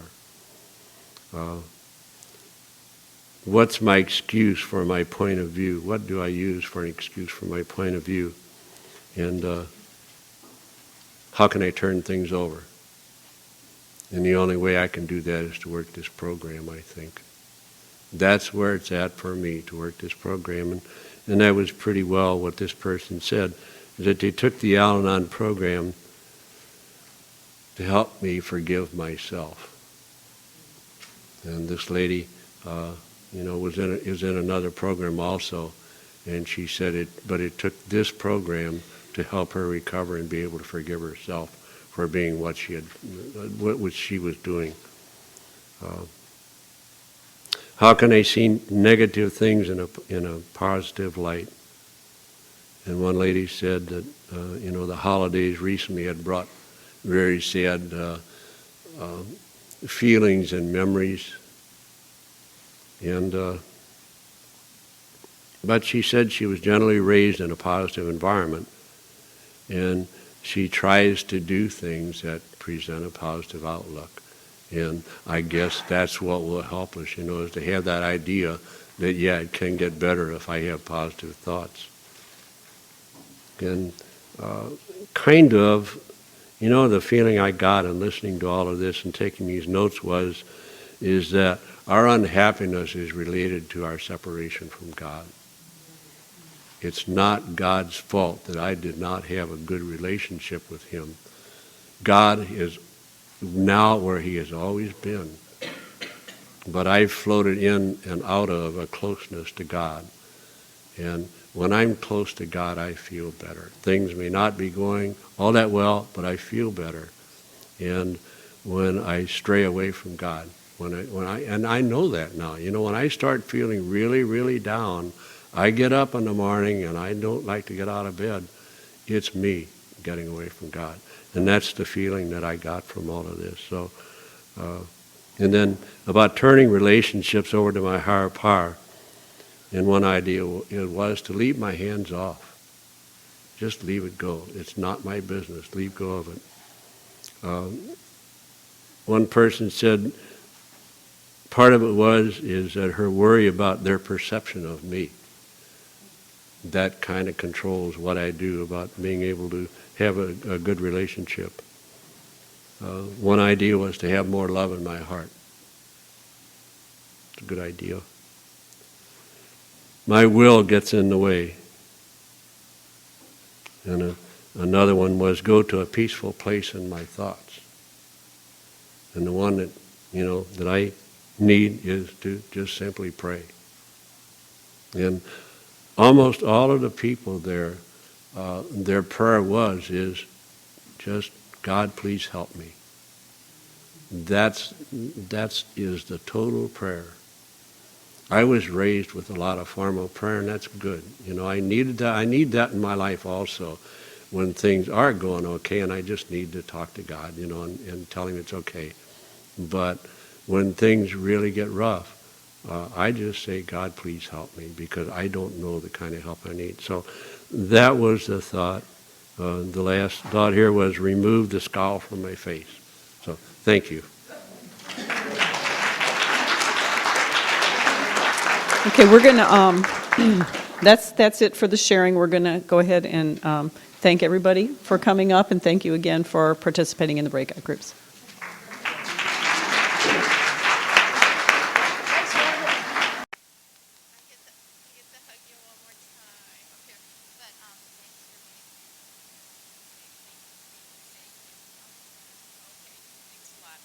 Okay, if you're not sick of hearing me yet, I am Larcene, and I am looking at the list of the groups, and it did molasses, or was it, no, mint and nougat, did they not get to speak? Okay, that could be a resentment, all right? I just want you guys to know that for next year, okay? Because if I was those guys, I'd be talking about the rest of you in the car on the way home, so... Think about that. And I want to thank everybody for being here. I want to thank you so much for all your love and support. You know, one thing I can tell you that has happened to me in this program that I can say without a doubt is I have been very, very well loved in these rooms. And if it's not working for me, it's not because you guys haven't loved me through the whole deal. And I hope that you feel the same way, because I know that if it's true for me, it's true for you as well. I hope you enjoyed the workshop choices, you know, and the whole idea of the book. I hope you avail yourself to reading that. I hope you remember that you have choices, no matter what anybody else may want to talk you into. You always have a choice, and it's your choice to make, because it's your friggin' life, you know, and don't forget it. You know, that's the deal. It's your life. And, you know, and a lot of times I get up here, you know, and when I speak, I get an hour to speak, and it seems like, you know, and I don't want to come across as some kind of hero, or, you know, I'm just a regular person that goes to regular meetings. The things that have happened to me, the recovery that has happened to me, has happened over the course of 28 years. It don't happen in one meeting, and it doesn't happen in 1 hour. You know, I'm here to tell you, you know, a lot of times I see people beat themselves out of this program because they don't think they're getting it, or that it's not working for them because it seems to be working for the guy that's next to you at the meeting.